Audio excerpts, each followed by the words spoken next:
இன்றைக்கு திருவாடிப்புற நன்னாள். ஜெகஜனனியான சூடிக் கொடுத்த சுடற்கொடி ஆண்டாள் நாச்சியாருடைய திருவவதார நன்னாள். இன்னோ திருவாடிப்பூரம் எமக்காகவன்னோ இங்கு ஆண்டாள் அவதரித்தாள். குன்னாத வாழ்வான வைகுந்த வான்போகன் தன்னை இகழ்ந்து ஆழ்வார் திருமகளாராய் என்று மணவாள மாமுனிகள் உபதேச ரத்தின மாலையிலே ஆண்டாள் நாச்சியாருடைய திருவவதாரத்தை போரப்பொலிய கொண்டாடுகின்றார். நமக்காக இங்கே வந்து பிறந்தாள். வைகுந்த வான் போகம் அதை வேண்டாம் என்று தள்ளினாள். நமக்காக இங்கே வந்து திருவவதரித்தாள். ஆண்டாள் பராத்பரனையே ஆண்டவள், ஆளுமவள், பாமரர்களை ஆளுமவள், தமிழை ஆளுமவள். அதனாலே ஆண்டாள் என்று அழைக்கப்படுகிறாள். காதலை, அன்பை ஆண்டவள். பெண்ணினத்தின் பெருமைக்கு ஒருத்தியை ஒரு நற்சான்றாக நாம் காட்ட வேண்டும் என்று துணிந்தால் ஆண்டாளைத் தவிர வேறு யாரையும் நம்மாலே சுட்டிக்காட்டிட வியலாது. வேதாந்த தேசிகன் கோதாஸ்துதியிலே ஒரு வார்த்தை சொல்லுகிறார். சாதாரணமா வடதேசங்களுக்கு பெருமை அதிகம் அப்படின்னு தான் பலரும் எண்ணுவர்கள். ஏன் அரசியல்வாதிகள் கூட வடக்கு வாழ்கிறது, தெற்கு தேய்கிறது அப்படின்னு அடிக்கடி சொல்றத நாம கேட்டுக்கொண்டு வருகிறோம். வடதேசங்களுக்கு என்ன பெருமைனால் பகவானுடைய அவதாரங்கள் அங்கேதான் நிகழ்ந்திருக்கின்றன. முக்தி க்ஷேத்திரங்கள், பெரும்பான்மை க்ஷேத்திரங்கள் அங்குதான் உண்டு.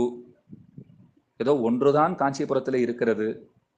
அதாவது காஞ்சிபுரத்தை சொல்லுகிறோம், தமிழ்நாட்டை ஏதோ ஒரு இடம் கொடுத்து தென்னாட்டை சிறப்பித்திருக்கிறார்கள். இது எல்லா க்ஷேத்திரங்களும் பார்க்க போனால் வடக்கே தான் இருக்கிறது. ஆனா தென் தேசத்துக்கு பெருமை ஆண்டாள் அவதரித்த பிற்பாடு பன்மடங்கு கூடிவிட்டது. இன்னமும் சொல்ல போனால் வடதேசத்தை காட்டிலும் தென் தேசத்திற்கு மதிப்பு மிகுந்து விட்டது என்று அருளுகிறார். திக்தக்ஷிணாபி பரிபக்திம புண்ணியலப்யாத் சர்வோத்தரா பவதி தேவி தவாவதாராத் யத்ரைவ ரங்கபதினா பகுமான பூர்வம் நித்ராளுனாபி நியதம் நிகிதாக கடாக்ஷாக என்று பாடுகிறார். இப்ப உத்தர திசை, உத்தரம்னா வடக்கு, இன்னொரு அர்த்தம் உத்தரம்னா உயர்ந்ததுங்கிற அர்த்தம். இந்த ரெண்டுத்தையும் நினைவிலே வைத்துக் கொள்ளுங்கள். தெற்கு திசை அது உத்தரமாச்சுது என்று அருளுகிறார். தட்சிண திசை உத்தரமாச்சுது அப்படின்னா தெற்கு திசை வடக்காயிற்று. அது எப்படி ஆகும்? தென் திசை தென் திசையாத்தான் இருக்கும் நாள். இல்ல உத்தரமாச்சுதுன்னா உயர்த்தியை அடைந்தது, மிகச்சிறந்தது என்கிற பெயர் பெற்றது என்று ரொம்ப சமத்காரமாக அருளி செய்கிறார். திருவரங்கநாதன் தெற்கு திசையை நோக்கி சயனித்திருக்கிறான், படுத்திருக்கிறான். ஏன் தெற்க பார்த்து படுத்திருக்காருனால் அது மண்ணுடைய வீடனருக்காக மதிலிலங்கை நோக்கி கண் வளர்ந்தருளுகிறான் பெருமான் அப்படின்னு நாம பதில் சொல்லலாம். ஆனா தேசிகனுடைய அபிப்பிராயம் இல்லை, ஸ்ரீவில்லிபுத்தூர் இருக்கிறதே அது ஸ்ரீரங்கத்திற்கு தெற்கு திசையிலே அமைந்திருக்கிற க்ஷேத்திரம். அங்குதானே ஆண்டாள் இருக்கிறாள். அந்த ஆண்டாளை பார்த்து மயங்கி கிடந்தவன் அப்படியே அவளை பார்த்தபடியே இன்றைக்கும் கிடக்கிறான், நாளைக்கும் கிடப்பான். அதுதான் காரணம் என்று ஆச்சரியமாக அருளி செய்கிறார். எல்லாருக்குமே வாழ்க்கையிலே காதல் என்கிற சொல் அதோட பரிச்சயம் உண்டு. ஆண்டாளுடைய காதல் எப்படிப்பட்டதுன்னா, இந்த உலக மக்கள் காதலினாலே தடுமாறுகிறவர்கள், அன்பினாலே தடுமாற்றத்தினை அடைகிறவர்கள். ஆனால் ஆண்டாள் என்ன பண்ணினாள் தெரியுமா? அவள் கண்ணனிடத்திலே வைத்திருக்கிற பேரன்பு அது காதலையே தடுமாறச் செய்தது. மற்றவாள்லாம் காதல்னால தடுமாறுவர்கள், ஆண்டாளினாலே காதலே தடுமாறியதுன்னு சொல்லலாம். இப்படியும் அன்பு செலுத்த முடியுமா? இன்னொன்னு, தான் பெருமானை அடைவதோடு நில்லாமல் அத்தனை பேரும் அடைய வேண்டும்னு ஆசைப்பட்டவள். அந்த பெருமை ஆண்டாளுக்கு உண்டு. இப்போ ராமானுஜரை கோதாகிரஜர் அப்படின்னு நாம சொல்லுகிறோம். கோதைக்கு முன்னவர், பெரும்பூதூர் மாமனிக்கு பின்னானாள் என்று ஆண்டாளை போற்றவும் செய்கிறோம். அதுக்கு காரணம் எல்லாருக்குமே தெரியும். ஆனா ஆண்டாளுக்கு ராமானுஜர் தமையனானாருங்கிறத எல்லாரும் தெரிஞ்சுட்டு இருக்கோம். அந்த ஒற்றுமை மட்டுமன்று. ராமானுஜருக்கு திருப்பாவை ஜீயருங்கிற திருநாமம் உண்டு. அதுவும் நம்ம அத்தனை பேருக்கும் தெரியும்.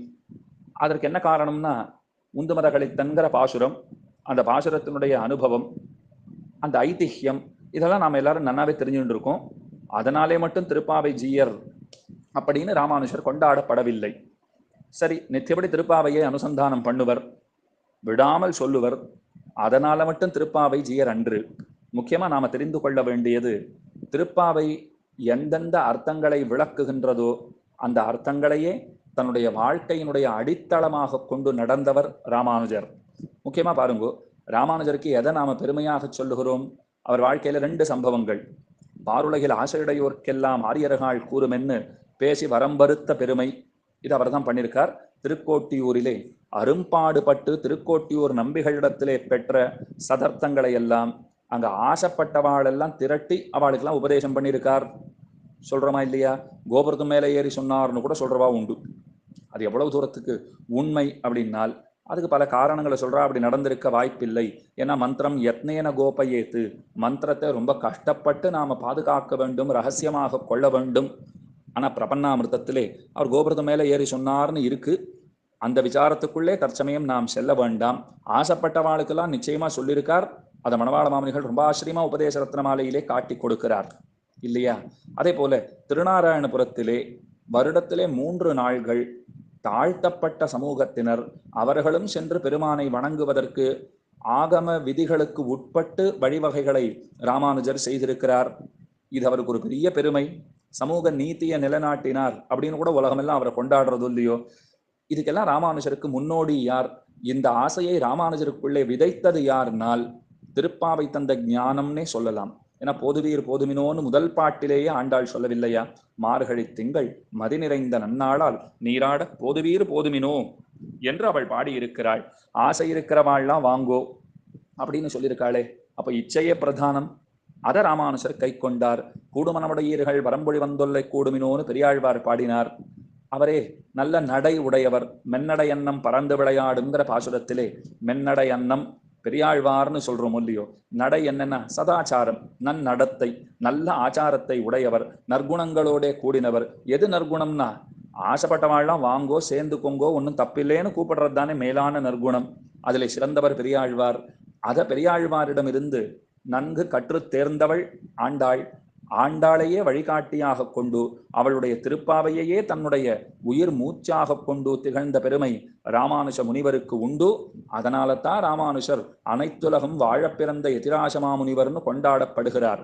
அங்கனம் ராமானுஜர் கொண்டாடப்படுவதற்கு முக்கிய காரணம், ஆண்டாள் சூடி கொடுத்த நாச்சியார்னு சொன்னால் அது ஏதோ அதிகப்படியான வார்த்தையாக நிச்சயமாக ஆகாது. இந்த அர்த்தங்களை ஆண்டாளை பத்தி பேசணும்னு சொன்னால் அது ஏதோ கடலை போல இருக்கிற ஆச்சரியமான விஷயங்கள். இருந்தாலும் சில திவலைகளை நாம் அனுபவித்து இன்றைய தினம் சத்த பெற வேண்டும் என்பதற்காக இந்த வார்த்தைகளை அடியேன் விண்ணப்பித்தேன். குத்தம் குறைகளை பெரியோர்கள் பொறுத்துறலை கேட்டுக்கொண்டு அமைகிறேன். ஆண்டாள் திருவடிகளே சரணம், எம்பெருமானார் திருவடிகளே சரணம், ஜீயர் திருவடிகளே சரணம்.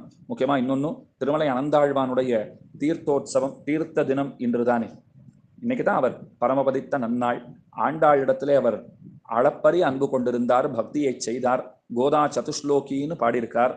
அதிலே வேதாந்த கருத்துக்களை ரொம்ப சுலபமாக அத்தனை பேரும் தெரிஞ்சுக்கணும்னுட்டு அதிலே அருளி செய்திருக்கிறார். சக்கரே கோதா சதுஸ்லோகிம் யோ வேதாந்த பிரகர்பிதாம் ஸ்ரீ வெங்கடேஷ சத்பக்தம் தம் அனந்த குரும்பஜேன்னு கொண்டாடுகிறோம்.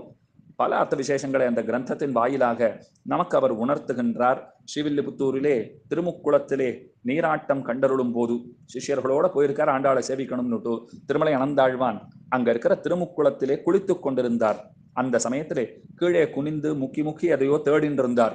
ஏதாவது மோதிரத்தை தவற விட்டுட்டாரா, கையில இருக்கிற தனத்தை ஏதாவது விட்டுட்டாரான்னு பக்கத்துல இருக்கிறவா கேட்கறச்சே அவர் சொல்றார், இந்த திருமுக்குளத்திலே தானே ஆண்டாள் நீராடி இருப்பள்.